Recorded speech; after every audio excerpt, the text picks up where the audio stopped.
রাত 2টার ঘটিকার সময় গৌরম্বা ইউনিয়নের চিত্রা গ্রামে আসাদ এর বাড়িতে পুলিশের পোশাক পরে ৬-৭ জন ডাকাত ডাকাতি করে। ডাকাতি শেষে পরবর্তীতে আমরা দ্রুত যখন ওই বাড়ি থেকে 999-এর মাধ্যমে অবগত হই, আমরা দ্রুত সেখানে পৌঁছাই এবং তথ্য প্রযুক্তির সহায়তায় খুব দ্রুত সময়ে আমরা অভিযান পরিচালনা করে আসামিদেরকে একটি হাইস মাইক্রোসহ গ্রেফতার করতে সম্ভব হয়।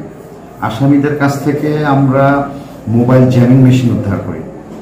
আসামিদের কাছ থেকে আমরা এছাড়া পেয়েছি ককটেল, তারা যে পুলিশের পোশাক পরেও ডাকাতি করেছে সেই পোশাক আমরা পেয়েছি।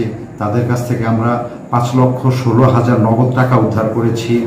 তাদের কাছ থেকে আমরা দেশীয় অস্ত্র, গ্রিল কাটার মেশিন, গ্রিল কাটার গ্যাস মেশিন সহ ডাকাতির বিভিন্ন ধরনের উপকরণ আমরা তাদের কাছ থেকে উদ্ধার করেছি, যে সমস্ত উপকরণ দিয়ে অনেক বড় ধরনের অপকর্ম করা সম্ভব। আসামিদেরকে আমরা জিজ্ঞাসাবাদ করছি এবং পরবর্তীতে বিজ্ঞ আদালতে সোপর্দ করে আইনগত ব্যবস্থা নেওয়া প্রক্রিয়াধীন আছে। মানে এই দলে কতজন সদস্য আছে এবং কয়জনকে ধরলেন? এই দলের সদস্য আছে আমরা এখন পর্যন্ত 7-8 জনের সম্পৃক্ততার তথ্য পাচ্ছি।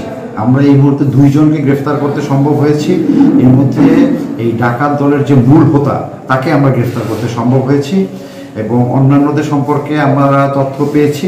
আমাদের কার্যক্রম অব্যাহত আছে এবং দ্রুতই আমরা তাদেরকে আইনের আওতায় নিয়ে আসতে পারবো।